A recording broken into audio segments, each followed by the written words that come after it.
طبعا اعرف صار لي فتره تارك القناه، بس قاعد احضر لكم شغلات كلش قويه، وانتظرونا بشهر رمضان راح تشوفون الشغلات القويه اللي قاعد نشتغل لكم اياها. فكل اللي عليكم تشتركون بالقناه وتفعلون جرس الاشعارات، واي شغله تريدوها هذا حسابي مال الانستغرام، تقدرون تراسلوني على الانستغرام. طبعا اليوم راح نحكي لكم على البرامج والمسلسلات اللي راح تنزل برمضان. يعني المسلسلات وهاي البرامج الحلوه قامت تتنافس، حتى حسيت روحي حسيت روحي اني مقصر وما منزل مسلسل بالقناه مالتي، مقصر وما نزلت لكم مسلسل. شلون تصير؟ ما ادري، بس كون ما كسر الكرسي من الاعصاب مالتي، لان المسلسلات صراحه نار هاي السنه، مسلسلات كلش هوايه. فاذا حابين تعرفون المسلسلات تابعوا المقطع للنهايه، واكيد راح نسوي لكم جزء ثاني. اكتبوا لنا بالتعليقات اذا تريدون الجزء الثاني، كل ما يكون الضغط اكثر مال الجزء الثاني بالتعليقات كل ما راح احاول اسوي لكم اياه باسرع وقت ممكن. الجزء الثاني راح تكون مسلسلات اضافيه، راح اشرح لكم عليها اللي ما راح اشرحها هنا، وراح اشرح لكم بقيه كل مسلسله وقصتها. في البدايه مسلسله وطن، تعرفون ذاك رمضان اللي فات مسلسل وطن كانت إلها الصراحة صدى كلش كبير. اللي نزلت مسلسلة وطن كلكم شفتوها أو الأغلبكم شاف المسلسل، مسلسلة كلش حلوة. وأيضا مسلسل خان الذهب اللي نزلت العام. هذه المسلسلات راح ينعاد لهن جزء ثاني، راح أشرح لكم التفاصيل.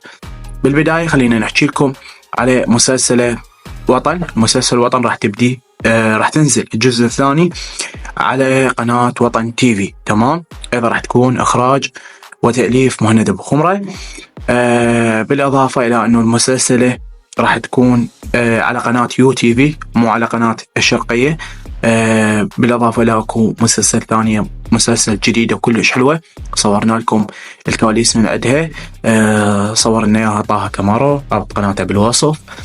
مثل ما تشوفون قدامكم المسلسلة يعني كواليسها، انه القصة المسلسلة قصتها هي اسم المسلسلة القصة، والمسلسلة قصة البطل مالتها الكسندر زوج رحمة رياض. يعني بس عرفتهم هذا رحمة رياض، يعني شلون عايف رحمة رياض حامل عايفها ورايح وقاعد يصور ويلعب طوبة. حلو، عايفها ويلعب طوبة، فوقها شنو فوقها رايح متزوج وحده بالمسلسل غير رحمة رياض. يعني شلون قلبه نطعم ما اعرف الصراحه، وهي شلون سكتت له، شلون سكتتي له. المهم نرجع لسالفتنا. المسلسل راح تكون انه المسلسل القصه قصتها انه المسلسل راح تكون الكسندر يبدي من الصفر، من البدايه، حالته ضعيفه، شلون يلعب طوبه، وبعدها راح يلعب بساحات، وبعدين راح يلعب تارثان، وبعدين راح يتطور لحد ما يوصل نادي، وبعدين من يوصل نادي ويشوفوا يقومون يتعاركون عليه، هذا يريده بالنادي وهذا يريده بالنادي، لحد ما يوصل مرحلة النجومية. يعني راح يكون اللاعب شلون يبدي من الصفر. الرسالة هي مو بس على كرة القدم، بيها رسالتها انه شلون الواحد يبدي من الصفر وشلون يوصل. بيها قصة كلش حلوة المسلسل، قصة واحداثها كلش حلوة، صورنا لكم من عندها. طبعا صورت بملعب الراحل احمد راضي رحمه الله. طبعا المسلسل بيها كواليس وشغلات راح ننزل لكم اياها بعد ان شاء الله، فاشتركوا بالقناة مثل ما قلت لكم. ايضا ولاية بطيخ، الكل كان منتظر ولاية بطيخ. ولاية بطيخ راح تنزل. ولاية بطيخ هذا رمضان راح تطلع لكم ولاية بطيخ. وايضا مسلسل خان الذهب راح تطلع لكم مسلسل خان الذهب الجزء الثاني. طبعا اتمنى تكتبوا لنا بالتعليقات يعني تتوقعون راح تكون اقوى من قبل، وراح تحسون المسلسلات اضعف من قبل، بس المسلسلات كلش قويه. ايضا الجزء الثاني، طبعا اكثر المسلسلات دا تشوفون انه كلهن جزء ثاني، اكثرهن. ليش؟ لان حقق النجاح كلش كبير. مسلسل عالم الست وهيبه ايضا راح تكون المسلسلة موجودة بهذا رمضان. المسلسلة اللي راح تكون الجزء الثاني، طبعا مسلسلة كلش حلوة، واعتقد انه راح تكون من المسلسلات القوية. ايضا مسلسل حامض حلو، او هو برنامج كوميدي ما يعتبر مسلسل. حامض حلو. ايضا برامجك هواية. عندكم مسلسل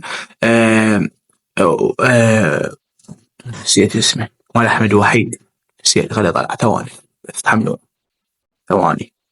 مسلسل يعني هو صراحة كلش حلو. مسلسل قط أحمر مال أحمد وحيد راح ينزل على قناة يو تي في. طبعا أكثركم راح يشوف يو تي في. ليش؟ قناتي الشرقية راح تعزل يو تي في محاضرة، يعني شغلات وبرامج كلش قوية، فأعتقد إنه راح تعزل. عندنا ألو تاكسي عندكم، راح يكون مسلسل ألو تاكسي كلش حلو راح تكون. أيضا أتحداكم تكتبون لنا بالتعليقات منو بطل هاي المسلسلة.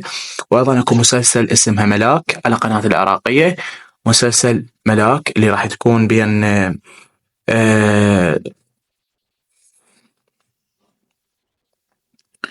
أيضا المسلسل راح تكون على قناة MBC العراق، عسل مسموم. عسل مسموم راح يكون البطولة مالتها منو بطولة عسل مسموم؟ الصاروخ. الصاروخ كانت ويا وطن، عافته وراحت للMBC العراق وظل هو وحده، هذا الوطن يبقى وحده. فعندنا هاي المسلسل همين. وعندنا مسلسل مثل ما قلنا لكم حامض حلو. اكو مسلسل اسمه كريستال، ايضا راح تكون على العراقية، راح يكون بها الكثير من الفنانين، وايضا راح يكون بها علي سمير.